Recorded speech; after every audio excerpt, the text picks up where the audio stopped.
The solutions are already here. Strategies for Ecological Revolution from Below by Peter Gelderloos. Some repetitions are cliché, others are priority.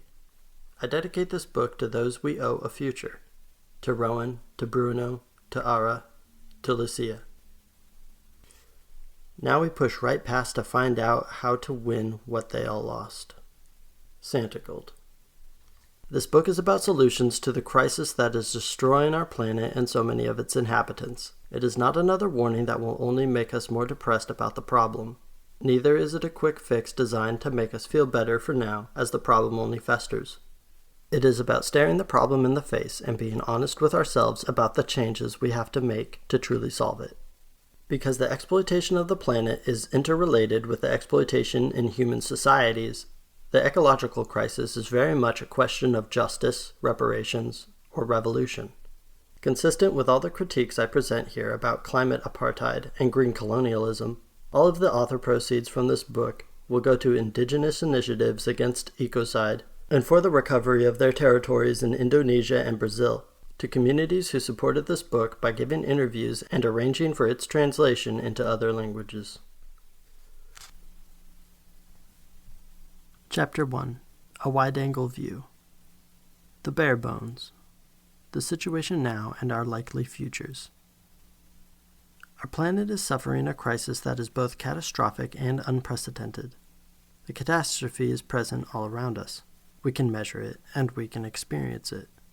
Even if we begin with a limited focus on global warming, the aspect of the crisis that has received the most attention, we can find plenty of strands that draw our attention to a whole host of other problems that implicate not only how we produce our energy, but also how we feed ourselves, how we are governed, and how we create and share wealth. Following these strands, even in the condensed summary I am about to provide, means dealing with plenty of ugly, depressing facts. Nonetheless, taking in the scope of the problem is necessary for looking at the solutions, and, ultimately, that is what this book is about. As atmospheric carbon dioxide has increased from 250 to 418 parts per million since the 19th century, the average surface temperature has gone up by almost 1 degree Celsius, and it is still rising. In a complex system, such a huge change does not mean a smooth, gradual warming, but a major outbreak in turbulence as shock waves ripple all throughout the interconnected systems of the planet.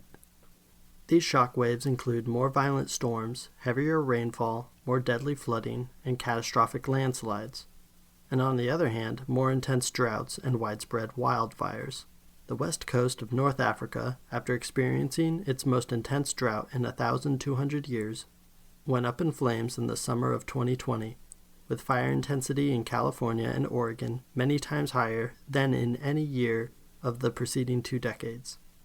Even the Amazon rainforest is burning. Increasing temperatures and drought contribute to widespread desertification. When water supplies are disrupted through mining or commercial irrigation, and soil is destroyed by deforestation, overgrazing, or commercial monocrop farming, deserts expand. The Gobi Desert is swallowing up over 3,000 square kilometers of land every year, and 500,000 square kilometers of arable land have disappeared in the Sahel in the last 50 years. About 40% of the continental U.S. is experiencing desertification, while in Mexico, Paraguay, and Argentina, more than half the territory is threatened. Still other shocks come in the form of deadly heat waves. In temperate and even Arctic regions, temperatures have exceeded 40 degrees Celsius for extended periods of time, while new records have been set in Death Valley, 54.4 degrees Celsius in 2020, and the Sahara, 51 degrees Celsius in 2018. Heat waves have increased in frequency by 80% due to anthropogenic climate change. The oceans are acidifying and losing oxygen, threatening nearly all marine species with decline or extinction. Growing swaths of the Arctic are becoming ice-free every summer, leading to a loss of habitat and also creating a feedback loop. With less of the planet's surface covered in highly reflective ice, more solar radiation is absorbed, causing even more warming. The interlinked problems of severe warming, pollution, noxious infrastructures, and extractive industries are causing mass die-offs. 1 million species are at risk of extinction, and animal populations across the board have declined by 68% since 1970. Extinctions are currently happening 1,000 times faster than the normal or background rate. Given that a habitat is a web of mutually beneficial relationships between living species and a host of geological entities such as bodies of water, soil, and air, it is no surprise that entire habitats are disappearing. On a geological timeline, habitats are always changing. Throughout the history of our planet, habitat loss from the perspective of one species is usually habitat gain from the perspective of another species.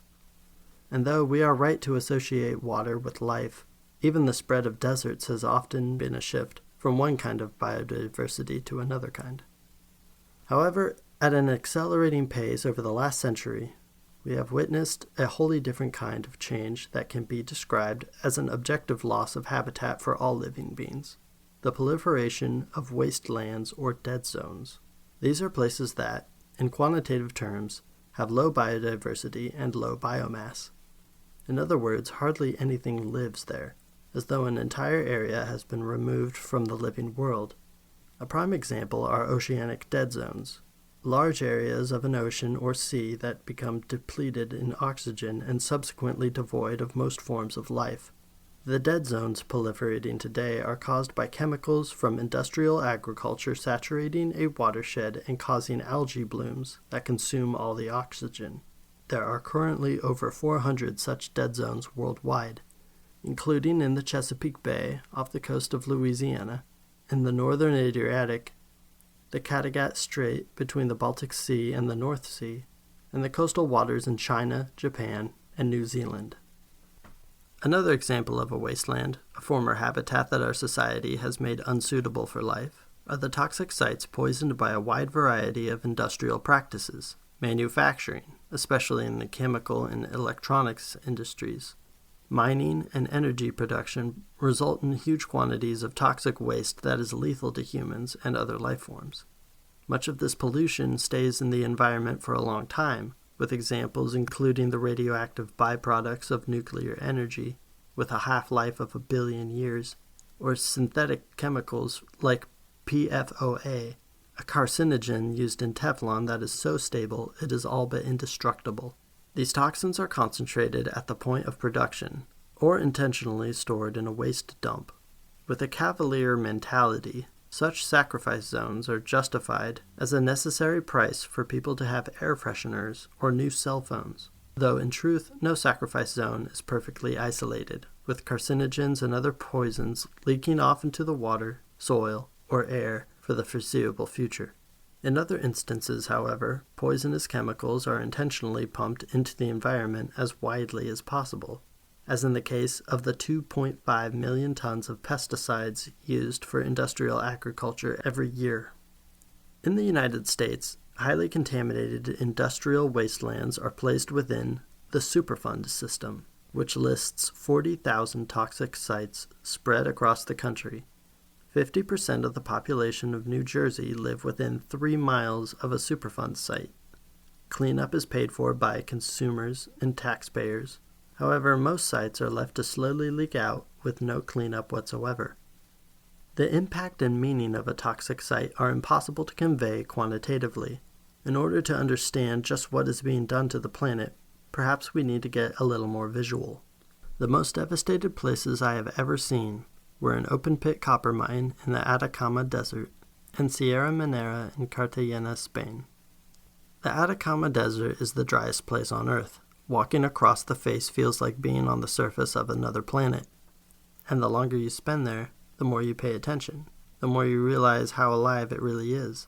Even before you discover the lomas, or fog oases that survive by drawing moisture out of the air, and the forests of Cheñar, trees kept alive by groundwater. The open-pit copper mines, operated by multinationals or by the state-owned company Codelco, are nothing like that. The one I saw was like a gaping wound in the earth, too big and brutal to be believed.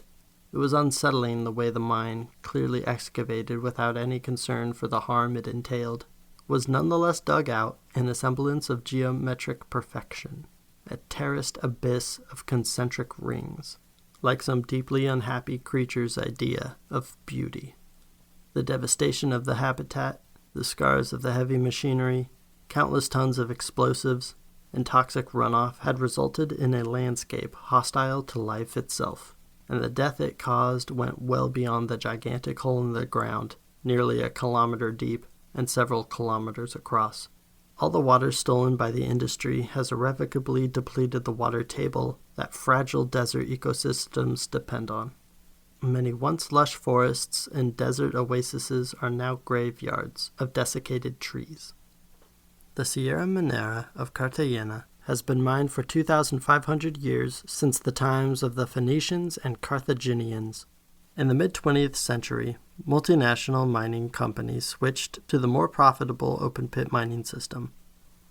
Now it looks like Mordor, which, incidentally, was based on the artillery-blasted trenches Tolkien witnessed in World War I, as well as the slag heaps and smoke-choked landscape of the coal mining and industrial regions of the English Midlands, a comparison that suggests an affinity between total warfare and industrial mining.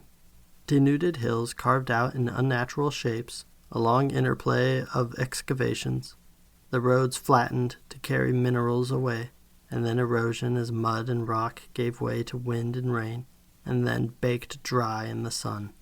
And everywhere, pools of blood-red goo giving off noxious smells. Countless children in nearby villages are experiencing severe health problems from leftover toxins, years after the mines have closed. Next to the toxic sites produced by mining and industry, one of the most common types of wasteland presents quite the contrast. Though they are definitely features of the landscapes in the global north, few people would think to include them as examples of a wasteland. In fact, they actually masquerade as symbols of fertility, prosperity, and lush green bounty in the bourgeois imaginary. I'm talking about the two bookends of capitalist suburbia, green lawns and parking lots. There are over 160,000 square kilometers of lawn in the U.S. alone, maintained to the tune of billions of dollars of chemical products, water, and gasoline-powered lawnmowers, making it the number one crop in the entire country.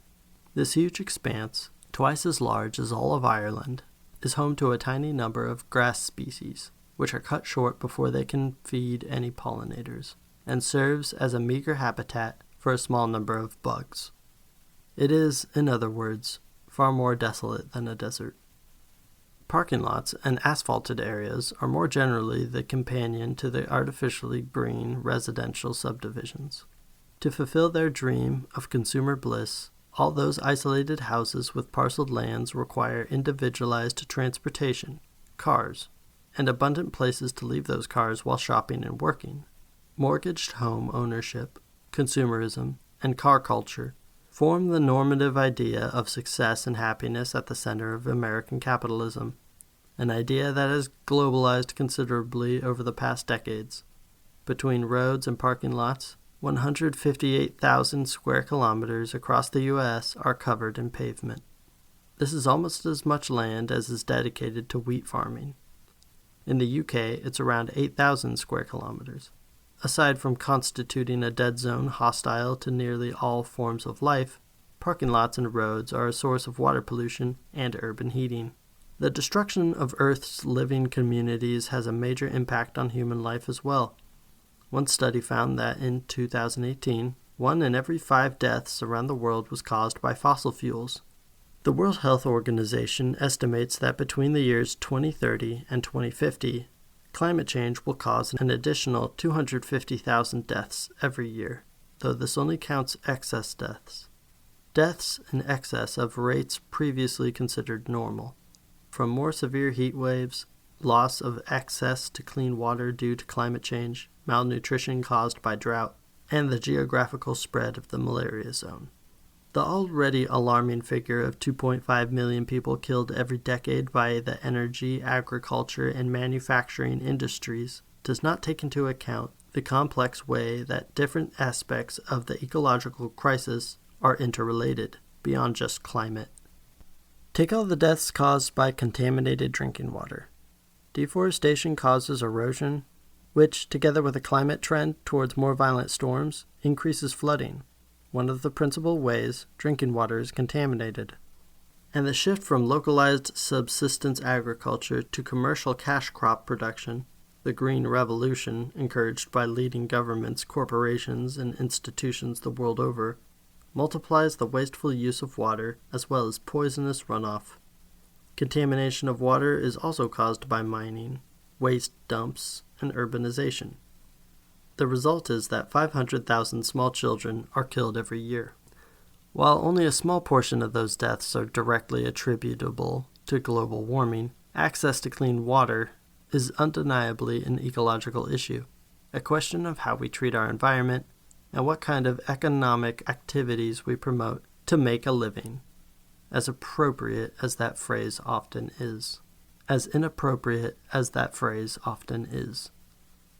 What about food production? How we feed ourselves is one of the ways we most intensively interact with the rest of the living world. Every year, human societies produce a surplus of food, yet 3.1 million people die from malnutrition and undernutrition. Even in wealthy countries, millions of poor and radicalized people are put at risk of diabetes and heart disease because they live in food deserts, neighborhoods where it is impossible to obtain healthy, fresh food. Air pollution, caused largely by cars, energy pollution, and manufacturing, was already killing 8.8 million people a year in 2015. A study in The Lancet found 1.8 million deaths a year caused by water pollution, and 1 million deaths a year caused by pollution in the workplace. Our society produces a tremendous amount of waste, which is bad news for the people, usually poor people, who have to live close to it. Living near a landfill substantially increases the risk of a range of cancers and respiratory diseases. And none of these statistics do justice to the millions of people who are sickened or disabled for life, the people who take care of them, and all the people who have to carry on after losing loved ones. Because our society is making ever larger areas of the planet unlivable, millions of people are forced to pull up their roots and migrate in search of a more secure place to live. Ecological refugees face the trauma of losing their homes, the racist abuse they endure throughout their migration, and, if they do not join the tens of thousands who die in the Mediterranean or Sonoran Desert, victims of border regimes that are designed to kill, extreme marginalization when they arrive in the countries that have profited the most off their ecological woes. In the first half of 2019, 7 million people were internally displaced within their home countries by extreme weather events, which is 2 times more the number displaced by violent conflicts. The Intergovernmental Panel on Climate Change, the IPCC, has estimated by the year 2050 there will be 150 million environmental migrants or climate refugees. In other words, our society's destruction of the earth is very much a suicidal activity and is already one of the greatest causes of death and suffering that humans face. No one knows what the future will look like, not even in the next 100 years. The exercise of modeling likely climate scenarios is problematic because it often obscures the death and destruction that is already taking place. Bandying about different projections of temperature and sea level rise expected by the year 2050 to decide how urgently we must take action is to implicitly promote the idea that what is going on right now is acceptable, that the present is some golden standard we should try to preserve as closely as possible. The normalization of all this death and suffering has much to do with who is profiting off of the ecological crisis. It can be useful to guide our efforts to look at the likely changes we may face, but I want to reject any notion of normalizing only 10 million human deaths a year and only 10% extinction event as some kind of victory. In the mainstream conversation around climate change, the only optimistic proposal suggests achieving carbon-neutral economies by 2050, which supposedly could keep the temperature from rising more than 2 degrees Celsius. What changes could we expect to see in that most optimistic scenario? The millions of yearly deaths discussed above would increase as clean water becomes scarcer, droughts and extreme weather events multiply, and desertification spreads. Somewhere around 25% of species could go extinct. To name just one of the many precious ecosystems that will suffer collapse, 99% of coral reefs will die off, leading to the loss of 25% of marine species and the livelihoods of 500 million people. It would be a world rocked by extreme, deadly heat waves breaking all previous records. The land area subjected to extreme summer heat will quadruple. By 2050, the land that 150 million people live on will be reclaimed by the sea, and the land that 300 million people live on will be below the level of annual coastal floods, destroying coastal cities around the world. Further rises in the sea level would probably be locked in over the following centuries. This is by no means a rosy picture. Nonetheless, governments, NGOs, and scientific institutions around the world are banking on this scenario as an acceptable level of collateral damage.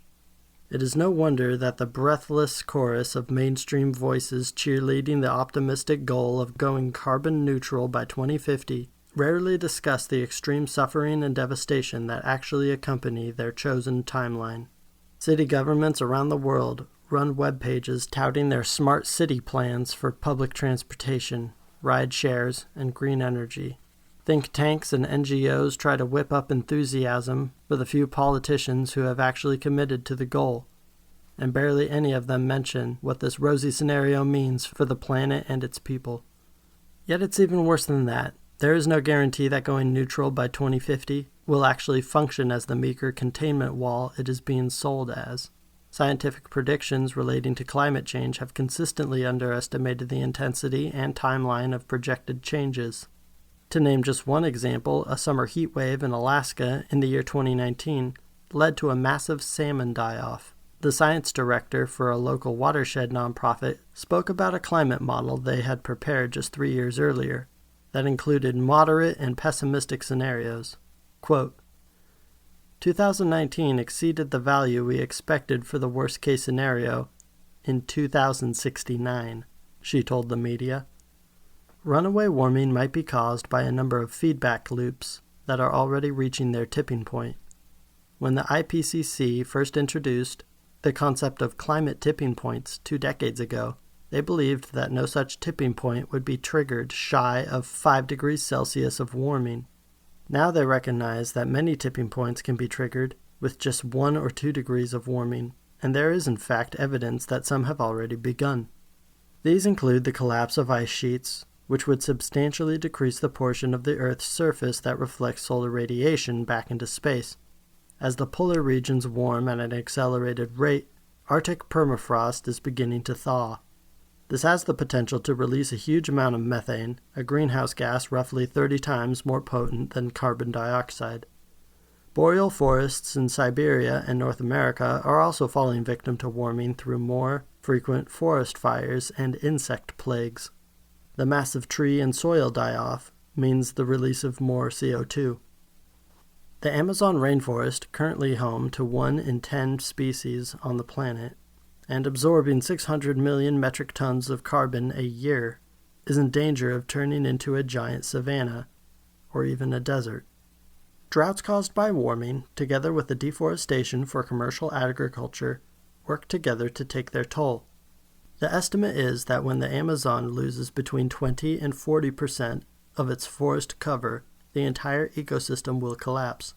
Warming in the oceans is causing the slowdown of Atlantic currents that are vital to the transfer of heat and nutrients that form the basis of the marine ecosystems, as well as much of the planet's water. This could exacerbate droughts in Africa's Sahel region and in the Amazon, and would even disrupt the East Asian monsoon, which means the collapse of more habitats and more suffering for humans and other forms of life. The implication is that even if we stop all greenhouse gas emissions today, there may be natural processes underway that force a shift to a new dynamic equilibrium.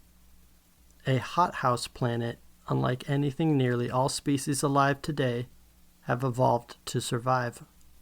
What might that look like?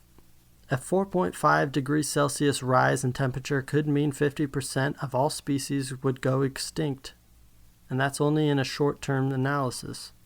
By the end of the century, 1 billion people would be displaced, and hundreds of millions would fall victim to famine. 55% of the world's human population would suffer more than 20 days of lethal heat a year. It's more than 100 days a year in the middle latitudes. Between scorching conditions and the collapse of insect populations, crop yields would decrease by a fifth or more. It's no wonder that even the World Bank says that 4 degrees Celsius of warming might be beyond adaptation for human civilization. The hot period could easily last 200,000 years. As we shall see, the experts cannot solve this problem, and they have already wasted valuable decades. The subtext to the official conversation belies a staggering apathy. We will not be the ones to die. All those who disappear, human and otherwise, are an acceptable loss. We will come out on top. For many people, especially among policymakers and experts, there is a truth to that mindset, at least for now. The millions of human deaths caused by ecological crisis every year are not shared equally. Most of them will occur in the global south. However, while the semantic distinction between global north and global south is useful, many of the same processes occur in both places. The world is not as divided as those on top want to believe. For example, though the 60,000 people killed on average every year by extreme weather events mostly live in the global south, so-called wealthy countries are not immune. The 2003 heat wave in Europe, for example, led to 70,000 excess deaths. Needless to say, few of them were living in the houses of the wealthy, with their high ceilings and air conditioning. And while 92% of the pollution-related deaths occur in low- and middle-income countries, 800,000 people die every year from air pollution in Europe, and 155,000 die every year in the U.S. Still, even these deaths are unevenly distributed. Not many rich people live near industrial parks and toxic waste dumps. In settler states like the U.S., Canada, Australia, and Argentina, class is largely inscribed by the historical legacy of colonialism, with the descendants of enslaved Africans and indigenous peoples subjected to the conditions that the global distribution of wealth and power usually reserves for the global south.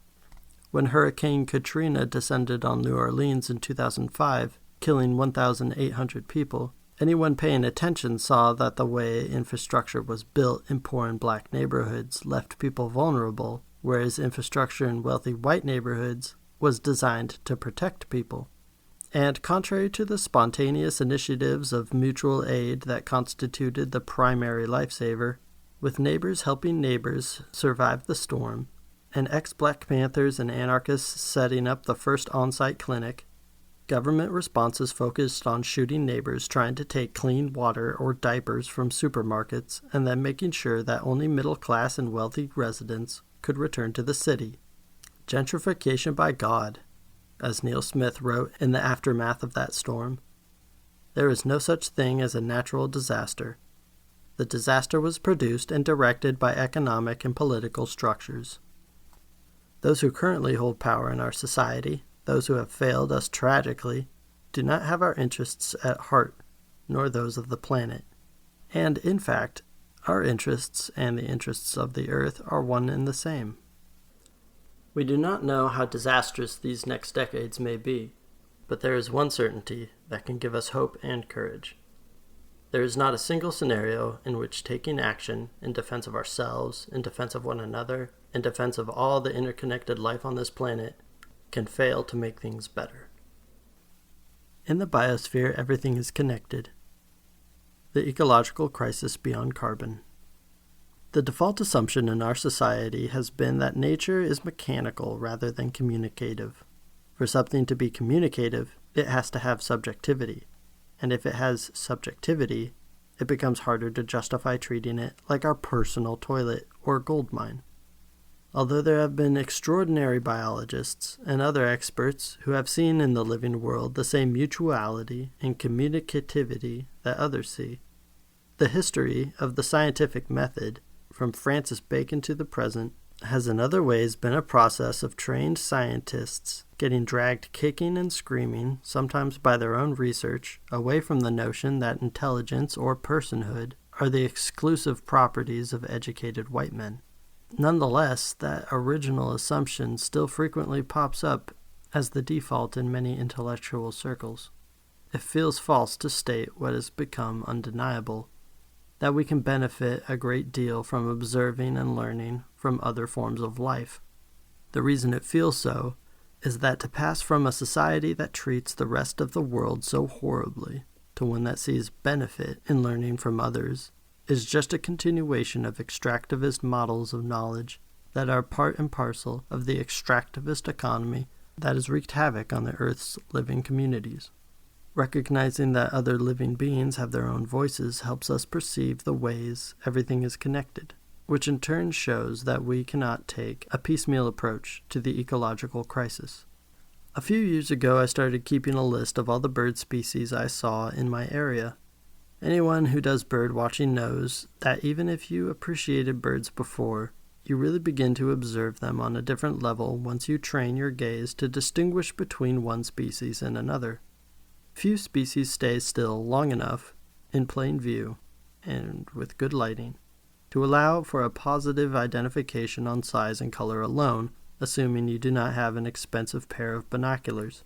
Instead, you have to look at their beak, nutcracker, flesh-eater, or insectivore, what kinds of trees they're hanging out in, group behavior, flight patterns, and songs. Even if I previously loved birds in the abstract, I have no specific relation to them, and so they were, for all intents and purposes, scenery. The moment I began treating them as beings with personhood and a specific place in a web of relationships, a whole world opened up, and I was enriched by the complexities around me. One of the more striking things I noticed is that birds know when spring arrives. Since I began watching them, there comes a day early in the year when from one day to the next, a dozen or more species change their behavior dramatically. Where they have spent the winter extremely human-shy and often hiding, now they are looking for the best places to stand in the sunshine and sing with utter abandon. Moreover, their behavior that day is different from the courtship rituals that would begin a little later in the year, and included birds that already had mates. The extreme difference in behavior left a quantitative register as well. The first year I noticed it, I was able to positively identify as many species in a day as I had during the course of the preceding winter. The only way to describe it is that they were celebrating. Proponents of the default assumptions of Western thinking will make the unsurprising claim that it is anthropomorphizing, projecting human characteristics onto non-humans. Such an unfortunate coincidence that we have no term for the inverse flaw, assuming that only humans possess what are actually widespread traits. In recent decades, biologists have rediscovered what others never forgot, that other living beings think, feel, learn, play, and can be sad or happy. Ritual, culture, intergenerational learning, and mourning are all being documented in a growing body of research, so we may as well get ahead of the curve and speak frankly about celebration too. It gave me great joy to discover this sudden change, shared across multiple species of birds by some unknown consensus. And I mean discovery, not in the sense of knowledge that I produced, but knowledge that was shared with me, when I had the humility or good sense to respectfully approach another community of living beings and see what they had to teach me. That joy was a sort of non-instrumental knowledge that for me was the most important thing, even though it is a type of knowledge our society places a low premium on. It was accompanied by instrumental forms of knowledge as well. For example, the bird's declaration of spring is not merely a subjective, culturally inscribed proclamation. Their affirmation also has about it something of the cold, hard fact. Every year or so, after the day marking their distinct change in behavior, the temperature has gone up and the nightly frosts have ended. The fact that the birds are making a weather prediction with at least some degree of accuracy and freely sharing this knowledge with anyone who cares for it is relevant to me because I keep a garden. If I plant my tomatoes before the last frost, no more tomatoes. And this knowledge takes on a new level of significance as we follow it through time. So far, the day has tended to come earlier year after year. In 2020, it came half a month earlier than 2019, with the birds already constructing their ostensible celebration in mid-January. When we pay attention to the world around us, we can see the signs of climate change, and a great deal more.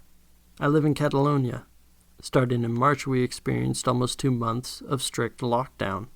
These conditions led to a remarkable improvement in air quality due to the mass reduction in chemical and noise pollution. After all, car traffic had come to an almost absolute halt. While traffic and air quality returned to their abysmal normal by the summer, there were several effects that lasted throughout the entire year. The change in insect populations was the most dramatic. Just counting the wave of moths that came into my apartment every night during the summer, the number of species increased by a factor of 5, and the total volume by a factor of 2 or 3. And by paying attention to it in this way, the intrusion became a cause for celebration, rather than for the purchase of some chemical insecticide that would invariably end up in my own drinking water. The number and variety of spiders in the fields beyond my neighborhood also increased noticeably, and while spiders are not insects, the species they depend on for food are. The catastrophic collapse of insect populations is a cornerstone of the ongoing ecological crisis. Insects occupy several vital nodes in the food web, aiding with the decomposition of plant and animal matter, helping turn dead creatures into soil that forms the basis of most living cycles, serving as the primary pollinators for nearly all flowering plant species, and serving as a prime food source for small birds, reptiles, amphibians, and mammals, and thus, indirectly, as a food source for the large birds, reptiles, amphibians, and mammals who eat those. The loss of insects threatens all those other species. Without them, the webs of life that currently populate the earth become impossible to imagine. Insect populations are falling victim to a diverse array of threats, including rising temperatures, water and air pollution from cars and manufacturing, and large-scale pesticide usage. This corner of the catastrophe is a key example of why it does not make sense to compartmentalize the ecological crisis or focus reductively on climate. It is, most certainly, all connected. And we are connected with it. Localized knowledge of the kind I am describing, though it can be brushed off as anecdotal, is important because it accentuates our consciousness of these problems and motivates us to care for other beings that are affected and thus take action. And it can also help guide that action. My observations about the effect of car traffic and insect populations are not enough to confidently claim that getting rid of cars will solve the problem, but is certainly enough to suggest that putting a stop to car traffic might well be a good start. The localized decrease in pollution is connected to a quick rebound in at least some species that was robust enough to continue even after pollution returned to normal levels. When everyone is sensitized to the other forms of life we share this planet with, we will be more knowledgeable, more agile, more rapid to responding to threats to the ecology, and more able to heal our ecosystem. And our territorial knowledge can be complemented by scientific research, accelerating process of empirical understanding and reducing the burden on specialized nodes of scientific production that have been too easily bought off by the very industries that are killing us, leaving the conscientious scientists actually trying to fix the problem as an overextended minority. Learning that it is all connected also means learning to connect.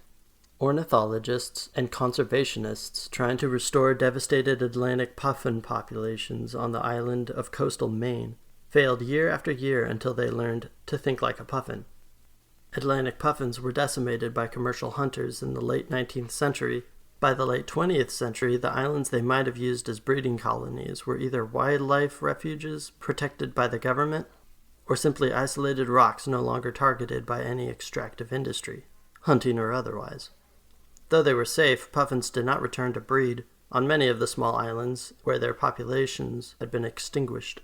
Even after conservationists started hatching eggs on those islands, it was only when the conservationists started thinking about how puffins are intensely social creatures that they started to change their tactics. After going out to sea for the extended hunting season, what would cause a returning adult puffin to decide not to start nesting on the island of their birth? Maybe they would be too timid to start nesting on a rocky inlet on which there was no sign of other puffins? The conservationists began making puffin decoys and placing them across the islands, that were now safe breeding territory for the bird. The technique was a success and led to Atlantic puffins recolonizing a significant part of their former range. Since then, similar techniques have been used to aid 42 seabird populations in 14 countries. Sometimes reintroducing a missing species creates a trophic cascade that changes an entire ecosystem in a way that makes it more robust, more able to withstand climate change and other aspects of ecological crisis. Sea otters have been involved in several such trophic cascades across the west coast of North America. The otters were hunted almost to extinction by commercial fur traders in the 18th and 19th centuries, disappearing from most of their range. Since then, they have made a recovery in several areas, sometimes on their own, sometimes with help of conservationists, and the effect has been remarkable. In the Aleutian Islands of Alaska, they brought down sea urchin populations, which had exploded in their absence. With fewer urchins, the kelp forests could thrive again, and in several California estuaries, they have contributed to a growth in seagrass of 600% in just 3 decades. In part by eating the crabs that eat the sea slugs that keep seagrass clean and healthy. This is remarkable for several reasons. Conservationists were scarcely aware that estuaries even constituted a part of the sea otter's natural habitat, and the U.S. government left estuaries out of the otter recovery plan. Furthermore, seagrass beds should not have been recovering in estuaries feeding into Monterey Bay and the San Francisco Bay, because of how polluted these water systems are by chemical and nutrient runoff from California's massive, for-profit agricultural industry, showing how much difference a healthy web of relationships can make in mitigating the effects of pollution. Seagrass and the salt marshes that are also starting to recover with the aid of sea otters are so important because they help decrease coastal erosion during storms, a problem that will only grow through the 21st century. And they constitute an important carbon sink, a habitat that takes carbon out of the atmosphere. They are also an important protective habitat and source of food for numerous other species. The same is true of the kelp forests. The difference in annual absorption of atmospheric carbon from kelp photosynthesis between a world with and a world without sea otters is somewhere between 13 and 43 billion kilograms, 13 and 43 teragrams of carbon, according to marine biologist James Estes. Moving from Monterey Bay to the driest place on Earth, we find another example of interconnectivity. The lomas are fog oases in the Atacama of northern Chile and the coastal deserts of Peru, a region where rainfall is almost completely absent, measured in mere millimeters a year. Despite the lack of precipitation, diverse ecosystems have been able to thrive thanks to the mist that frequently appears. Tala trees in the lomas have specifically evolved to condense liquid water from the fog, capture it, and guide it down to the roots, sharing it with all the other plant species that make a life there.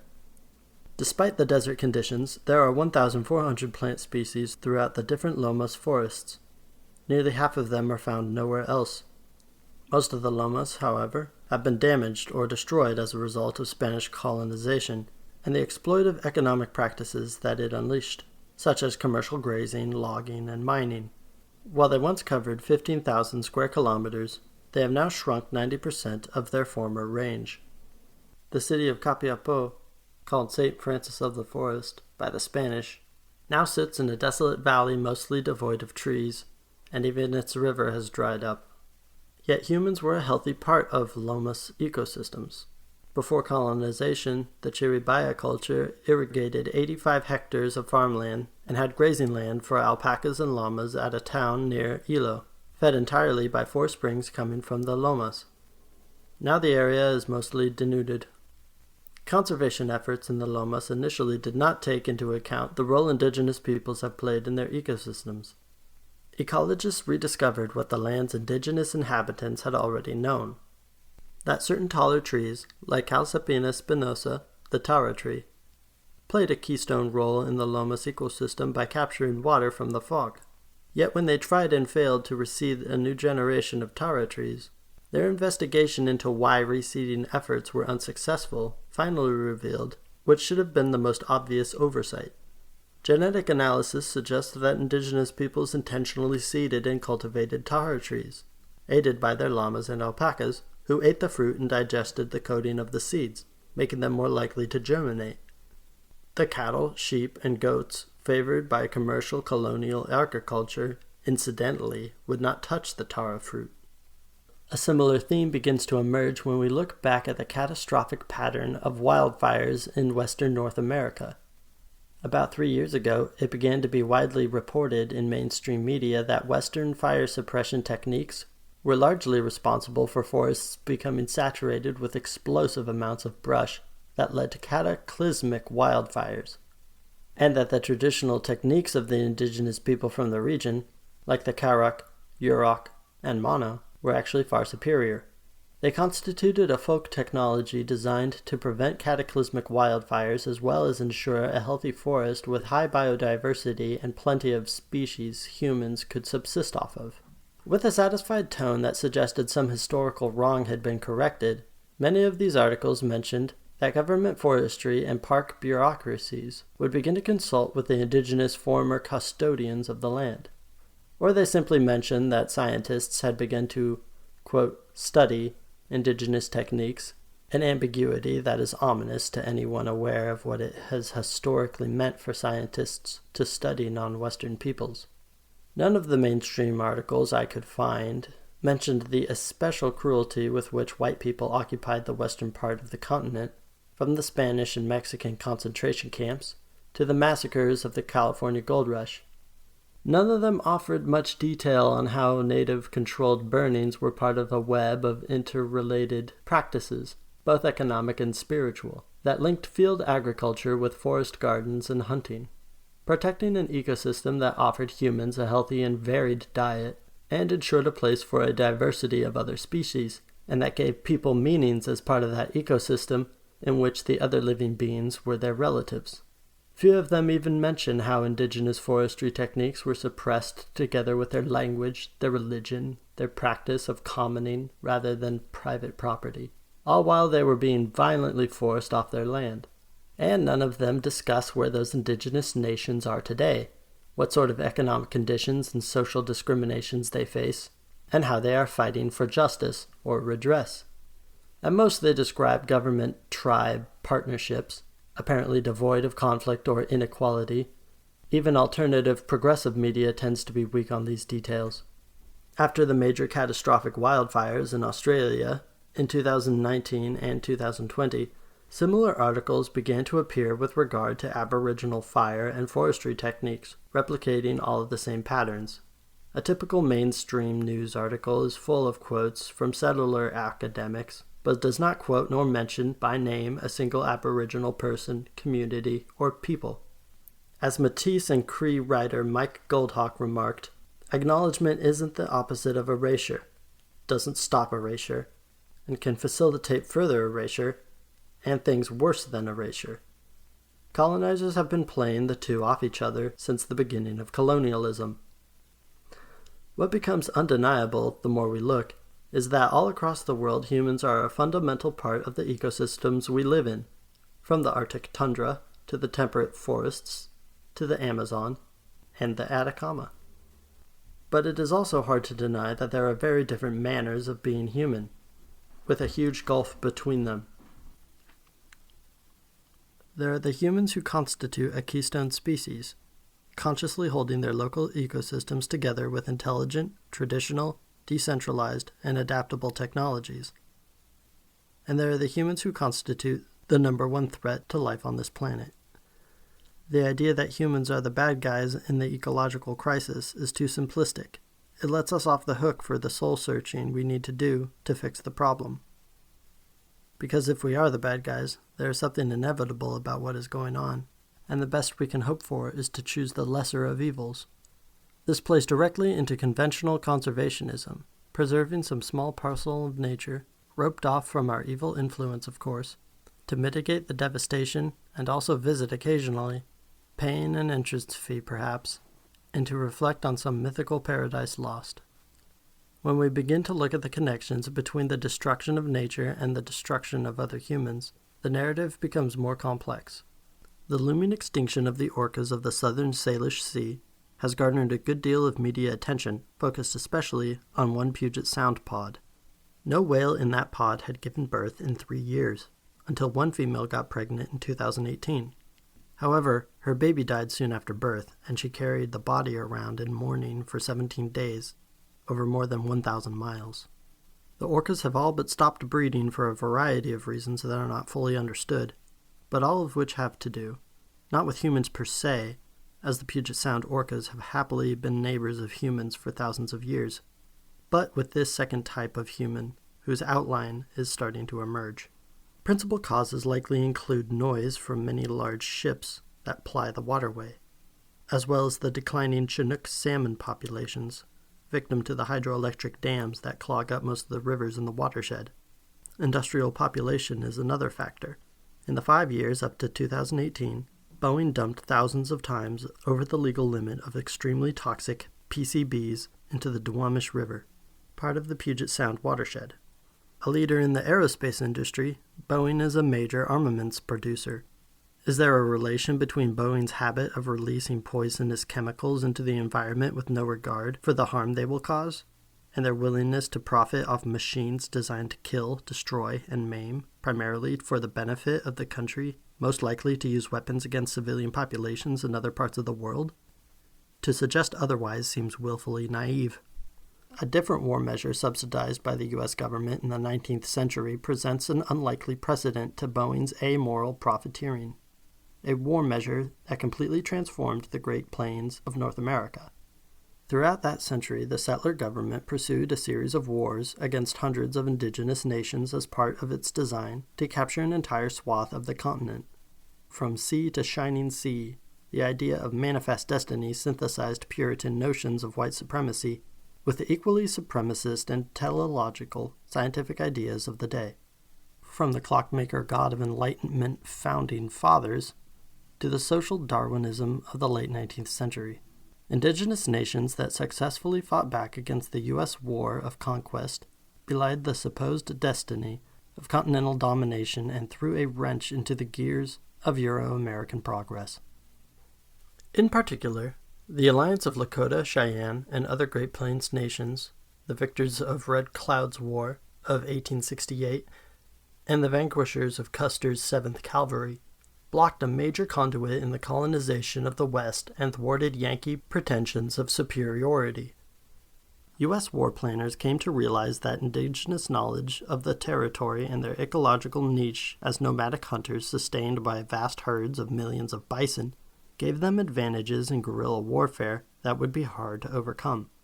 So they began a program of offering bounties for the killing of bison, depriving their enemies of their primary food source, and imposing dependence on the reservation system, a euphemism for the concentration camps that served to subject imprisoned nations to police control, suppress indigenous languages and spiritual systems, and impose a Western socioeconomic order based on individualized private property, field agriculture, and the consumption of addictive commodities. General Sherman, who had applied total war techniques in the Civil War, destroying the South's food supply, organized military expeditions and supplied private hunters to eradicate the native food supply. Lieutenant General John Schofield was transparent in his memoirs. With my cavalry and carbined artillery, I want no other occupation in life than to ward off the savages and kill off his food until there should no longer be an Indian frontier in our beautiful country. As bison herds dwindled from 100 million to just a few hundred in under a century, an added benefit accrued to the settler state. With the enclosure of lands, the suppression of indigenous resistance, and the near extinction of the bison, coupled with the murderous union-busting tactics also being deployed in those years, there were no more impediments to the construction of the transcontinental railroads vital to the occupation and industrialization of the West Coast, a prerequisite on multiple levels for the likes of Boeing to pollute watersheds and build war machines a century later.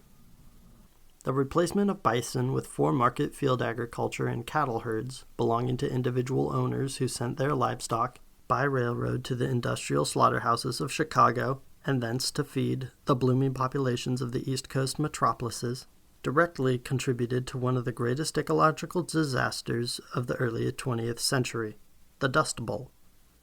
During the years of the Dust Bowl, over 400,000 square kilometers of soil dried up and blew away, incidentally allowing the banks to appropriate a huge swath of territory by foreclosing on small farmers.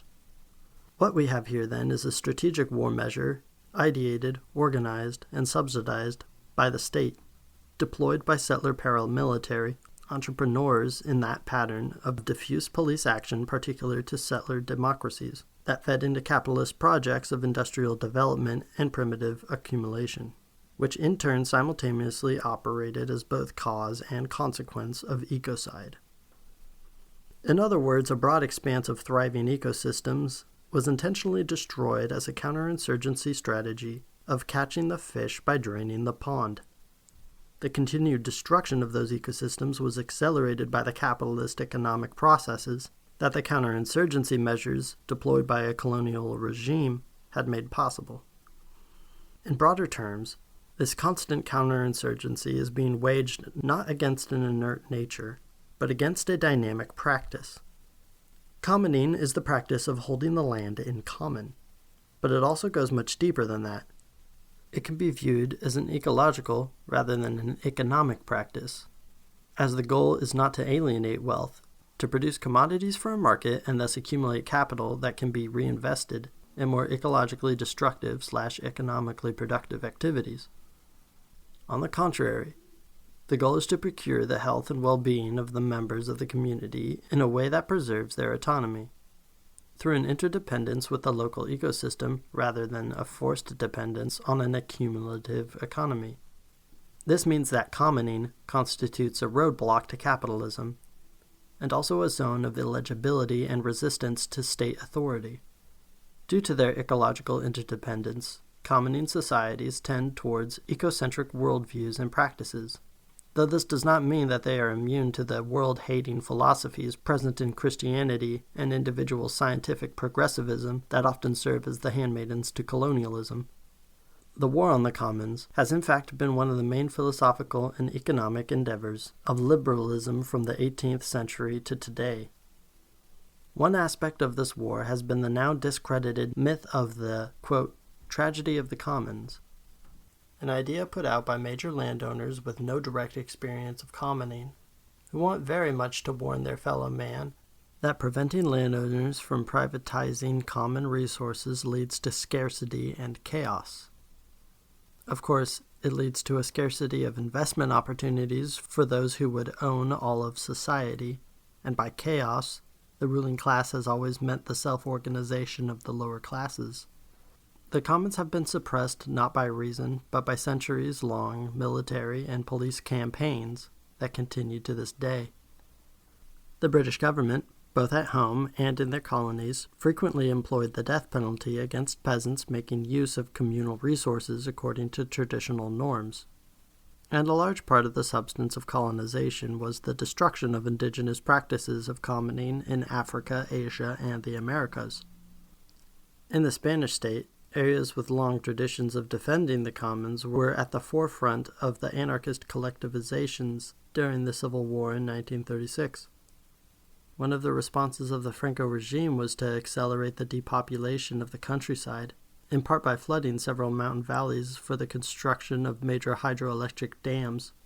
Writers like James C. Scott have already remarked on the tendency of dictators to favor huge infrastructural projects, especially when these destroy ecosystems that have long served as protective habitats for resistance movements, like the Pontine Marshes near Rome or the Mesopotamian marshes in Iraq.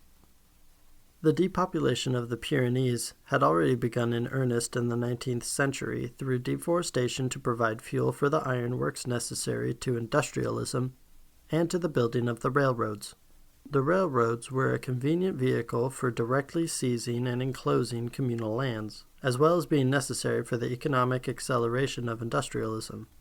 Deforestation, meanwhile, led to erosion and ecosystem collapse, which directly weakened the position of rural commoners. Commoning tends to encourage and rely on a diverse ecosystem, contrary to the monocrop deserts of commodity agriculture. With erosion and deforestation in the mountains, pastoralists and the trementarios Wise women who traveled between mountain communities collecting herbs and practicing popular health care were among the most affected. Together they constituted some of the most ardent defenders of the commons, as well as autonomous systems of knowledge, movement, and sustenance. With the loss of grazing land and plant biodiversity, they had little choice but to look for jobs in the mines, the industrial colonies, and the cities, though their rebellious spirit would continue to break out in those artificial environments over the next decades. Over a long timeline, we see a familiar pattern, an ecological collapse that is the deliberate result of a state strategy of counterinsurgency as well as a consequence of the economic expansion that accompanies the expansion of state power. The state appears as the prime strategic agent of these changes, yet very different types of state promote the conditions of capitalist accumulation that the owning class require. In order to understand this dynamic, we can turn to a concept that emerged from the revolutionary struggles of the 19th century and that has subsequently been utilized in the framework of insurrectionary anarchism: social war. André Leo developed the concept of social war, not as a war of everyone against everyone, or against nature, but of the state and bourgeoisie against society. Leo was an anti-authoritarian feminist, survivor of the Paris Commune, and victim of Marx's purge of the First International. Leo was a participant in the 1871 Paris Uprising, which constituted a revolt against the French monarchy, and also an important experience in self-organizing for the growing workers' movement. The Commune was drowned in the blood of up to 20,000 communards executed in its aftermath.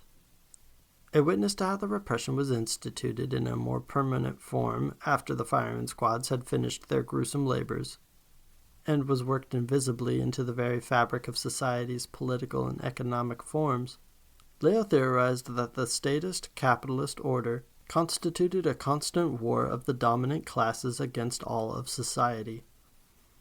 Insurrectionary anarchists, like Alfredo Bonanno, used social war as an expansion on class war to deploy an analysis of how all society, even the organizations and ideas of the workers' movement, was structured to pacify and recuperate resistance and perpetuate the endless parade of alienation and commodification. Current understandings of social war incorporate an awareness of counterinsurgency, the scientific methodology of state planners to understand society as being in a permanent condition of resistance against established authority, and the consequent need to eternally intervene to recuperate, institutionalize, or otherwise surveil and pacify rebellious populations to prevent their resistance from becoming more combative and insurrectionary. Counterinsurgency methodology was largely developed by colonizers in Kenya, Algeria, and Ireland, and quickly exported across the world to theaters of conflict like Los Angeles and Vietnam. In recent years, anarchist researcher Alexander Dunlap has used the lens of social war to describe state interventions in imposing and protecting extractivist infrastructure in colonized territories from Oaxaca to the Andes. We can place this conceptualization in dialogue with the model for the modern capitalist state proposed by systems theorists like Giovanni Arrighi. The marriage between a political military class focused on the domination of a space of places, territorial conquest in simplified terms, and a mercantile financial class focused on the domination of a space of flows, the network of nodes and conduits in which production and trade take place. Combined or alternated, these two logics conquered populations, forced them to adopt capitalist relations, and repressed their resistance, establishing the conditions for accumulation, and oversaw the accumulation of wealth, in turn fueling and equipping the military machine that made their economic processes possible. This process parallels earlier theorizations by Mikhail Bakunin and Freddie Perlman. As we come back to the concept of social war throughout this book, we will see how it provides a necessary framework for understanding the nature of the crisis and realistic responses, how it effectively complements the anti-colonial emphasis that is crucial to an honest inspection of ecocide, and also how it explains why the mainstream conversation is constrained in such a way to obscure what is actually going on. The insurrectionary text, 23 Theses Concerning Revolt, offers the following affirmation that helps us to untangle the crisis. Quote, "Single-issue activism is capitalist alienation transposed on the realm of social struggles." Unquote. When we understand that enclosure, the privatization, destruction, or sealing off of the commons is simultaneously a military and economic activity designed to achieve social control as well as to accumulate wealth, we can imagine how enclosure might operate within the moments that seek to save the planet, stop climate change, and so forth. Single-issue activism on this front means focusing almost exclusively on greenhouse gas emissions, staying on message, or not clouding the issue by intentionally avoiding any deep engagement with indigenous struggles, colonialism, capitalism, or social war. It means effectively enclosing the topic of climate change so that it does not enter into the dialogue with 1,000 other simultaneous, interrelated conflicts and crises, thus preventing the emergence of a shared field of struggle in which we might put all our grievances, our hurt, and our needs in common, not with a logic of homogeneity or sameness, but precisely with an ecosystemic logic that recognizes the possibility for a mutually beneficial interrelation of differences. This distinction effectively draws the line between a technocratic capitalist response to the ecological crisis and a revolutionary anti-colonial one in which all changes are on the table, everyone is a legitimate actor, and no oppression need remain untouched or unchallenged. Vital to the conversation around the nature of the ecological crisis is the conversation around how we attempt to fix it. The technocratic pretension that the climate is a distinct sphere of ecology which in turn is separate from humanity and human social problems is contradicted by one final connection I would like to trace: the connection between the destruction of the earth and our own mental health. Questions of depression, anxiety, and withdrawal are typically excluded from mainstream discussion on the ecological crisis. But that is a fatal flaw in how society understands the crisis. Over half of child psychologists in the UK reported that their patients experienced anxiety due to ecological problems and the destruction of the environment. Meanwhile, suicide is up among children and teenagers in the US. Likewise, forced migration, which is increasingly being caused by ecological problems, is a major source of emotional suffering. On the other hand, living in relation with the natural world has proven benefits for people's mental health. I bring this up because I have seen what generalized depression does to social movements. When a cause looks hopeless, people tend towards one or another kind of avoidance. For some people, that means avoiding the question of ecological crisis altogether. For other people, it means motivated reasoning, leaps of logic that in other contexts would be transparent to them, but that in this case justify false solutions to the ecological crisis. These false solutions tend to constitute a sort of magic wand, a palliative that lets them believe some higher power will come in and fix the problem for us. To sum it up, we cannot look at climate change alone, because the emission of greenhouse gases is directly affected by innumerable other ecological processes, and the ability of the planet and its inhabitants to adapt to the warming, desertification, and sea level rise already underway depends on the health of ecosystems, the presence or absence of specific species, and the impacts of human economic practices, knowledge systems, and legal regimes. Following this thread, every aspect of the ecological crisis is caused by certain practices of human socioeconomic systems, each of which replaced other human socioeconomic practices as part of a global process of colonization. Some of these suppressed practices constitute effective forms of ecological stewardship that harmonize the needs of the ecosystem and the needs of its human community for health, happiness, and freedom. Hoard the profit, share the blame. The Anthropocene Reconsidered. The changes associated with the ecological crisis are huge. Many geologists favor naming a new epoch, beginning with the appearance of anthropogenic or human-caused changes to the planet. whether deforestation, carbon emissions, or nuclear radiation. This is a big deal. The geological epoch that still officially encompasses the present moment, the Holocene, has been going on for 11,650 years, and without anthropogenic climate change, would probably have lasted a great deal more time. The epoch before it lasted 2.5 million years, and the one before that lasted 3 million years.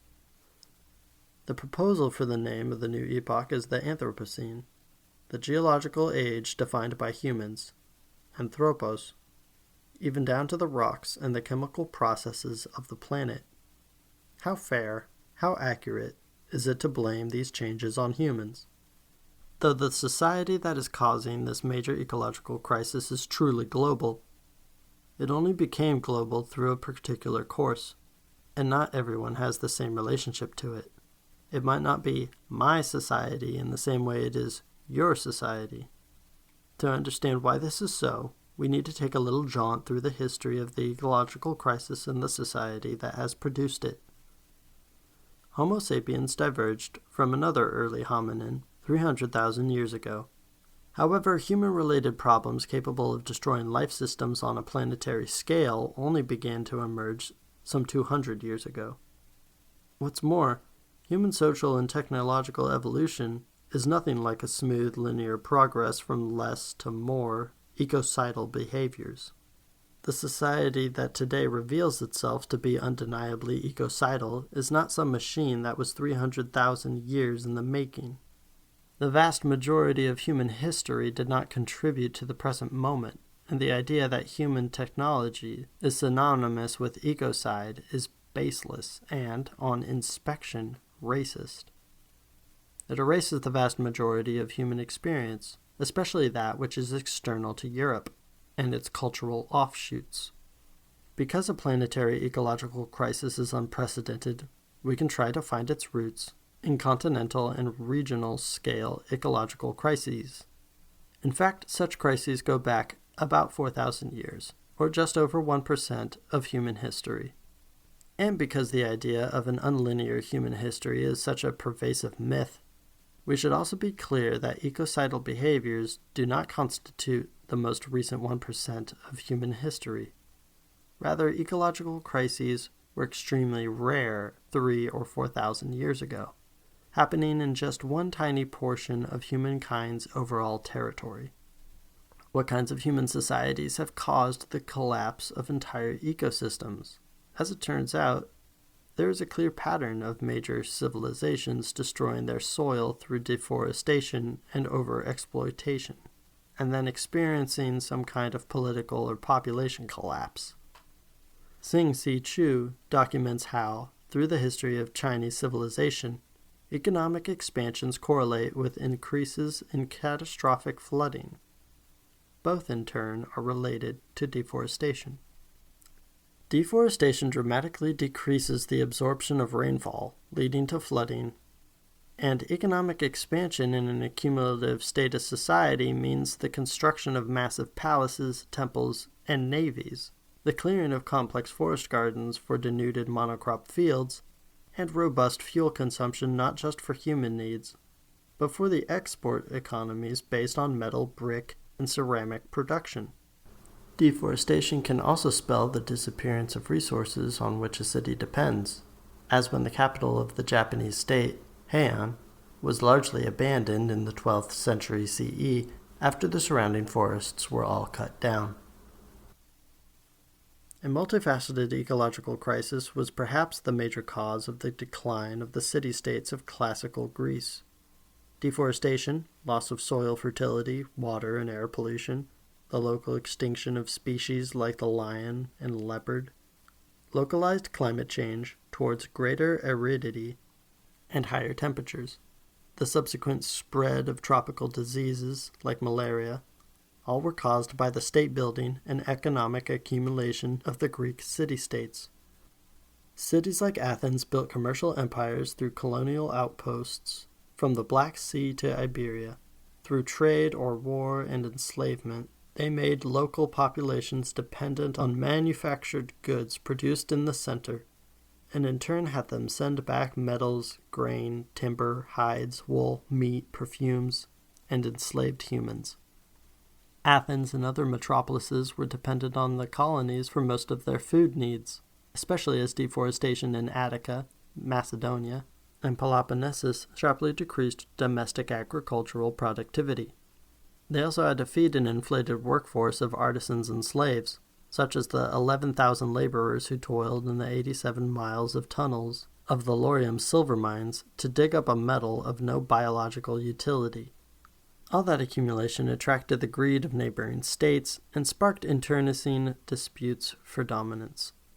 Athens practiced genocide against cities that defied it, but their heavy-handedness only provoked more resistance.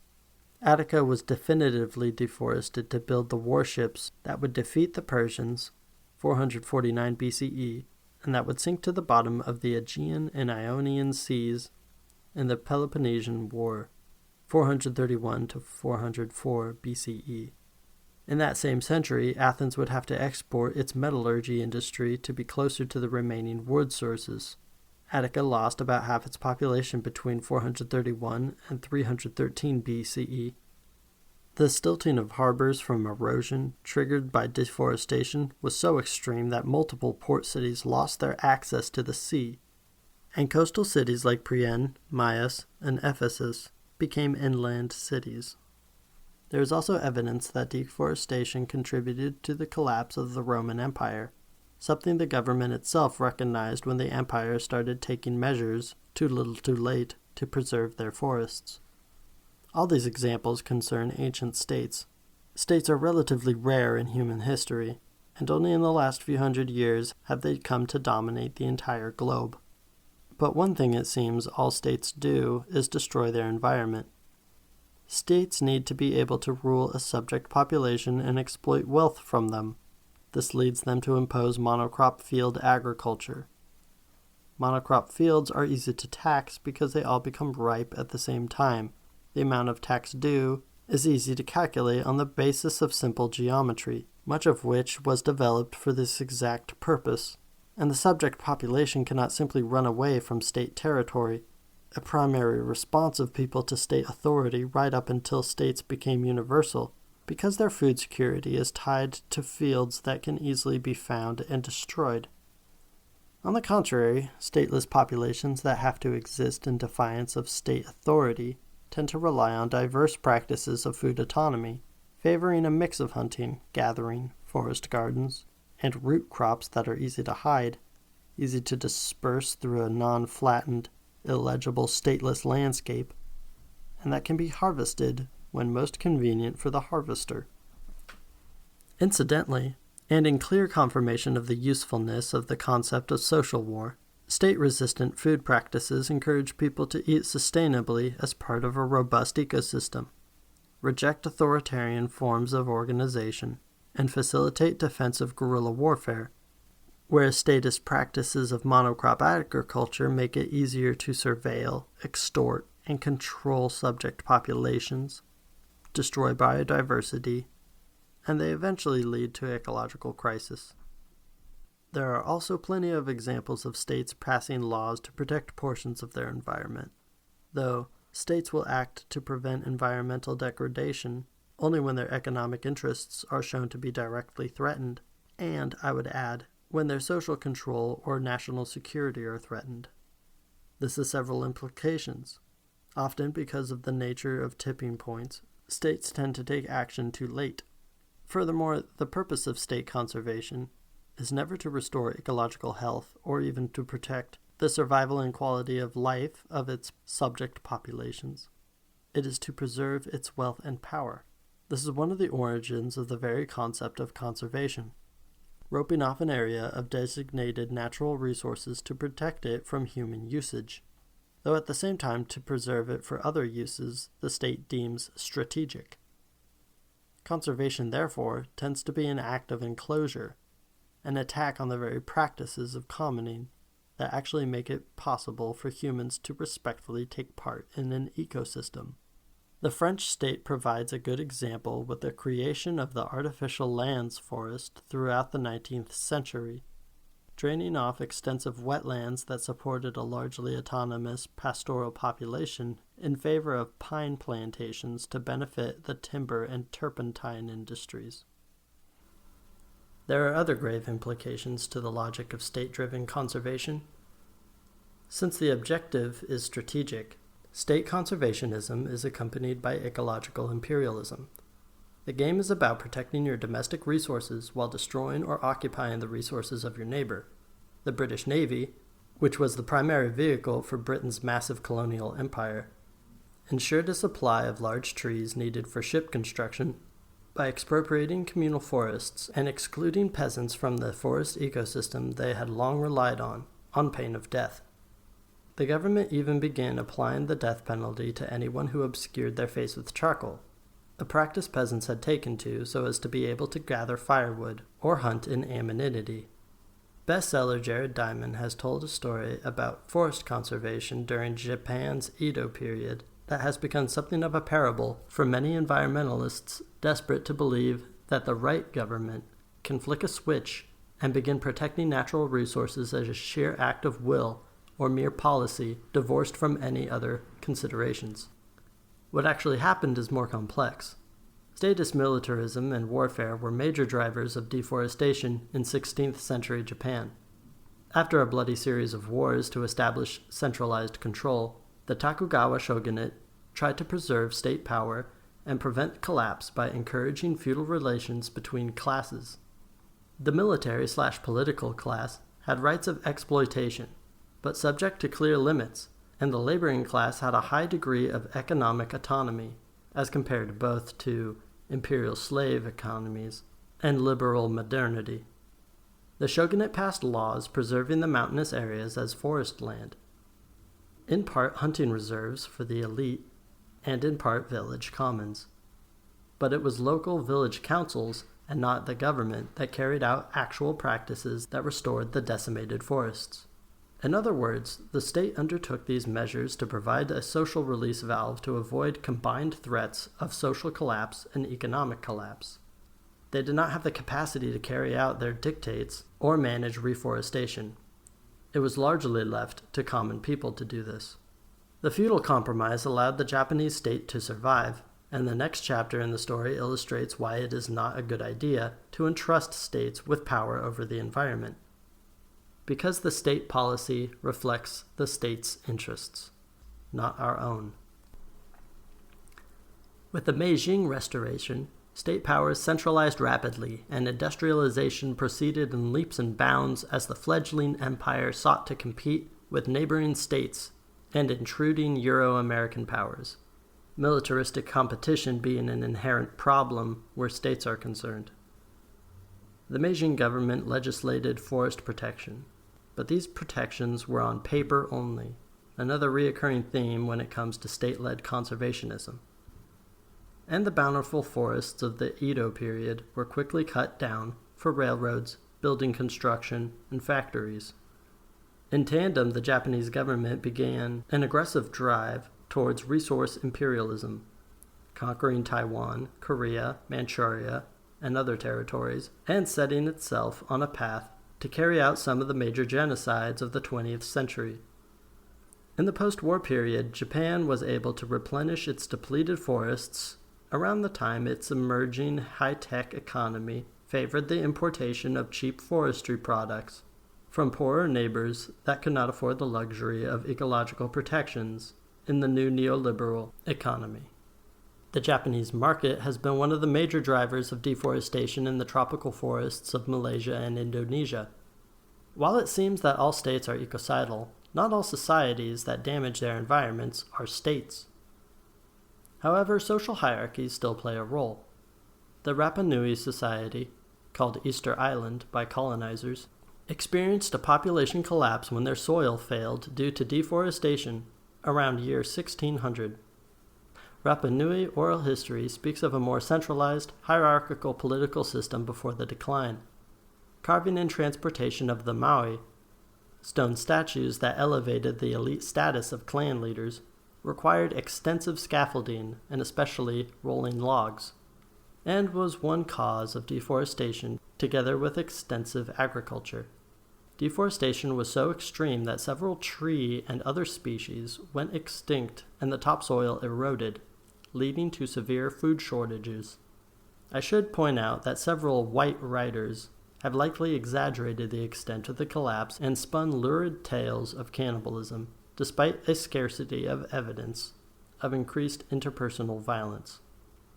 It is telling that white writers tend to place all the emphasis on the population decline that occurred before European colonizations of Rapa Nui, and not on the collapse caused by violent colonizers. The former resulted in a population decline by a factor of about 5. The latter, European colonization, resulted in a population decline by a factor of over 20. States tend to lock people into fixed ways of living in demarcated territories, even if those ways of living are unsustainable, in order to hold on to power. Stateless societies are more able to change their ways. Of the 3 earliest civilizations, societies based on irrigated field agriculture and at least some prevalence of city construction, one of them, the Indus Valley or Harappan civilization, appears to have been stateless, and certainly exhibits far fewer archaeological indicators of statism than the Nile Valley and Mesopotamian civilizations, such as monuments to rulers or supreme deities, wealth inequality, food poverty among the lower classes, and a militarized architecture or other signs of permanent warfare. If they had a ruling class, the rulers left no sign of their passing, in stark distinction to all known ancient states. Rather than entering into a cycle of imperial expansion and eventual collapse like the other 2, the Harappan civilization was the only one to walk away when ecological conditions no longer favored large field agriculture and dense urban living. In this case, the crisis was probably not one of their own making, also a relevant distinction, but a natural interruption of the monsoon cycle and a decrease in precipitation. In response, Harappan society migrated upland to a territory that still had sufficient natural irrigation, and shifted to a more decentralized, small-scale settlement pattern. This response is especially relevant when we compare it to Mesopotamia, which existed as part of the same world system as the Indus Valley cities, and meshed in intense networks of trade. Deforestation linked to economic expansion in Mesopotamia caused increased flooding, the silting up of irrigation channels, and the salinization of fields, making it increasingly difficult to grow crops. In the Indus Valley, rainfall decreased around the year 2200 BCE, by which time the Harappan cities had already begun a slow decline, and after which they changed their settlement patterns more rapidly. This suggests they began to give up on their more exploitative, labor-intensive lifestyle as soon as the ecology became unfavorable, perhaps even starting this transformation before the climatic shift. Yet the decrease in precipitation in Mesopotamia began earlier, with important droughts throughout the 4th millennium BCE, and again around year 2200 BCE. Yet the advanced bureaucratic state took no notice and forced its subjects to carry on with business as usual. The ecological crisis eventually became unavoidable. In the early dynastic period, 3000 to 2350 BCE, crop yields stood at 2,030 liters of grain per hectare. By 1700 BCE, this had all dropped to 718 liters per hectare. But rather than read the writing on the wall, elites simply forced lower classes to work harder in squeezing every last drop of blood out of the stony earth, such that cultivators began seeding more intensively and skipping the vital fallow years, leading to further degradation of the soil. The state-mandated surplus production captured entire populations and put them to work in towns focused on large-scale textile production to keep their economy humming. It was a lost cause. The cities of southern Mesopotamia faded away, and power shifted to the north with the rise of Babylon. But Babylon had learned nothing, and its days were also numbered. Much of the region of what was once lush forests and fertile gardens is still a desert today. There may have been processes of adaptation and abandonment similar to the Harappan experience in Mississippian, Maya, and Tiwanaku civilizations of the Americas. Around year 1000 CE, a large civilization arose among the Mississippi River based on the cultivation of maize. They built large earthen pyramids and played a role in a more centralized, hierarchical spiritual system, perhaps in response to the declining quality of life among the incipient lower classes due to state effects like increasing warfare and stratification, deforestation, and biodiversity loss, possibly compounded by climatic changes. The civilization was abandoned around 1400 to 1500 CE, and the population diffused to live in a more decentralized manner, selecting which of their society's technologies, from maize cultivation to mound building, to preserve and readapt on a smaller scale. The Maya civilization erected huge cities and great monuments across the Yucatan Peninsula and beyond. Millions of Mayan people still live in the same region today, though Western journalists, historians, and educators tend to speak about a disappearance or a lost people. This Indiana Jones-style trope combines the racist erasure of the other with the tendency of statists to view stateless periods of history as quote-unquote dark ages. Amid all the scholarly articles on the classical Maya collapse of 800 to 900 CE, it is difficult to find any that take into account oral histories passed on by Mayan peoples today. What occurred was not a disappearance. No one vanished. Rather, they changed where and how they lived. Most notably, over vast areas, they stopped building cities and high-status monuments and no longer submitted to the political authority of theocratic rulers. Significantly, regions that were less integrated and hierarchically organized in the classic period experienced less dramatic collapse. The causes included a long drought caused largely by deforestation and exacerbated by soil depletion from large-scale agriculture, and increasingly lethal warfare as different monarchies struggled for dominance. Biodiversity loss was also a factor, as deforestation led to the collapse of many animal populations, the disappearance of opportunities for hunting, a less diverse diet with less protein, and thus greater susceptibility to famine. Some kind of population rebellion also played a role, whether a massive refusal or an all-out revolution, as people abandoned or toppled the ruling elite and, in at least some areas, refused to maintain centralizing spiritual, political, and agricultural practices, instead favoring more decentralized, egalitarian, ecological practices, or, in the words of one study, less tolerance for hierarchy and centralization, paired with a collective ethos and an ability to organize collective works. This was more an adaptation than a collapse, as they preserved much of their spirituality, arts, and knowledge systems up to and beyond the Spanish invasion.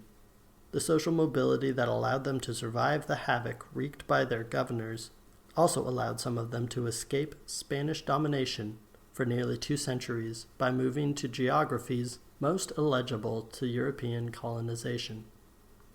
The Tiwanaku civilization in the Andes existed from about 550 to 1000 CE, erecting stone cities dominated by great temples. It was a theocratic system in which a diversity of gods and spirits were unified under the central authority of the sun god, access to whom was controlled by a professionalized caste of priests. Andean oral history speaks of a primarily spiritual rebellion against Tiwanaku centralization and an abandonment of the civilization that left the region stateless for several centuries. In a contrasting example, social elites may take advantage of ecological crises they cause in order to augment their power.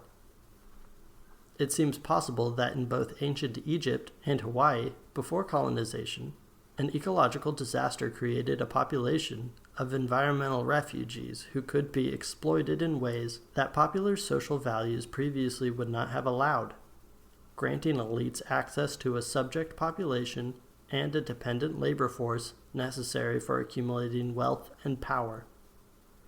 We have found one piece of the puzzle. Humans do not destroy the environment, but states do. Stateless societies are by no means perfect, but they are less likely to carry out ecocide and more able to adapt and change their ways.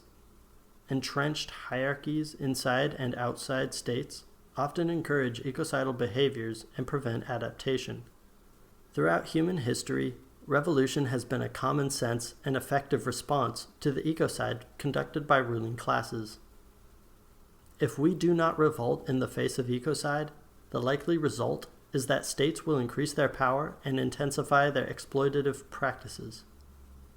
The regional ecological collapses we have just looked at present a clear precedent to the kind of ecocide we are faced with today, but we must find another cause for two important changes: the extreme quantitative shift from regional disasters to a global disaster, and the qualitative shift from cyclical histories of centralization and rebellion to a linear history of exponential growth in which all territories are locked into an insatiable process of accumulation and ecocide.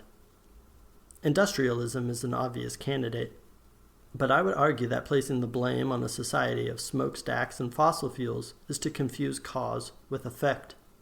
Massive deforestation in North America was already well underway before the widespread deployment of steam power and the advent of industrialism. Early settlers, scientists, and politicians, from Christopher Columbus to Thomas Jefferson, advocated deliberate deforestation to improve the climate. Meanwhile, 16th century deforestation in Britain fueled an emigration of poor settlers to the colonies. Industrialism was the consequence of the exponential expansion of capitalism. The engine for that expansion was colonialism. In order to take off, industrialism needed access to liquid capital for large-scale investments. It needed captive markets. And it needed the reliable availability of cheap resources like sugar, cotton, and animal skins. These were the products of colonialism. From the Spanish silver mines of Potosi that used indigenous slave labor, to the Spanish, French, and English sugar plantations of the Caribbean and the cotton plantations of the North American mainland, all of which relied on mass enslavement of Africans, to the French fur-trapping empire farther north, to the cycle of accumulation engineered by the Dutch in Southeast Asia. The cause of the global ecological crisis is colonialism. It is no coincidence that the political, economic, and cultural institutions that were developed by the most successful Northern European colonizers are the ones that are now global. These institutions, from stock exchanges and corporations to universities, land privatization, political parties, and property-based legal systems, were spread throughout a world system that was created by wars of conquest and acts of genocide, with all other ways of life being brutally stamped out. The British, whose empire came to cover 25% of the planet's land area, used an effective combination of tactics. They conquered footholds in territories they wished to colonize, decimated local populations in vicious acts of warfare, gave defeated societies the chance to become British allies, sold them European weapons to serve as effective proxies for the capture of slaves and territory, imported enslaved peoples from other areas to jumpstart a plantation economy and destroy any practices of commoning, and further integrated colonized people with missionaries and with treaties that offered the hope of survival, adapting to European ways in order to be recognized as human by European overseers, even as treaty-guaranteed rights were progressively whittled away and forgotten. Other colonizers, from major players like the Dutch to relatively minor players like the Swedish, used similar methods. The kind of economic growth that accompanied colonialism was extractivist and genocidal. From the islands of Taino to the Andean highlands, Spanish colonizers forced indigenous peoples to mine gold and silver, cutting off their hands if they did not meet their quotas. Belgium applied similar tactics in Central Africa. When part of the population of the Maluku Islands refused to continue supplying spices for the Dutch massacred them and imported an enslaved population from other islands, building a new society from the ground up, designed for maximum productivity and discipline. When the Dutch, Portuguese, British, and others could not conquer China outright, they conquered trading posts and began to organize large-scale opium production in South Asia, importing the addictive commodity in order to jumpstart a capitalist economy. Over 12 million people were kidnapped in Africa and enslaved, sent to work in sugar and cotton plantations in the Americas. Over 12 million people were kidnapped in Africa and enslaved, sent to work in sugar and cotton plantations in the Americas.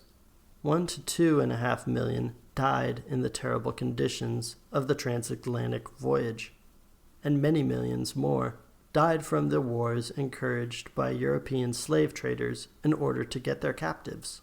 Europeans also began a profitable commerce that continues in Africa to this day with murderous results: the international arms trade. Cotton went to supply the looms of the first industrial proletariat on the planet, many of them child laborers. Marshlands were drained and forests were cut down for fuel, for the building of ships, and for the establishment of plantations. The machine kept accelerating. Next it turned to coal as a fuel source, and the destabilization of the planet's climate, already begun thanks to deforestation, was now fully underway. The society responsible for colonialization and for capitalism would throw anything and anyone into its furnaces, whatever the consequences. Such were the origins of the global economic system we have today, resources extracted by the most ruthless means available, rationalizing the pillaging of living ecosystems and crushing of human spirits and aspirations, so that everyone and everything that does not belong to the owning and governing classes is squeezed for profit or left to rot in the surveilled sacrifice zones. Natural wealth shipped across the globe to be transformed by machines, and workers treated like machines, turned into commodities and sold for a profit that goes not to the ones who did the work, but to the ones who were given the privilege of organizing these circuits of exploitation.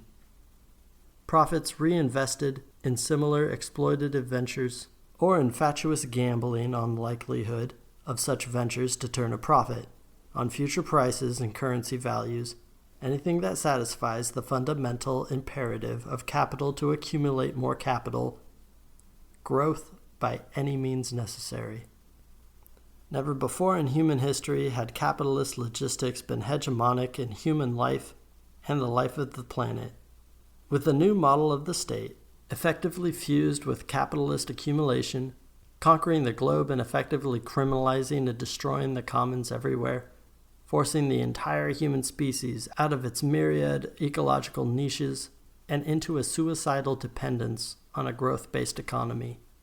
Official decolonization after World War II did little to change this dynamic because it had to occur according to the colonizers' timeline and criteria, governed by coups, fresh invasions, debt bondage, and structural adjustment.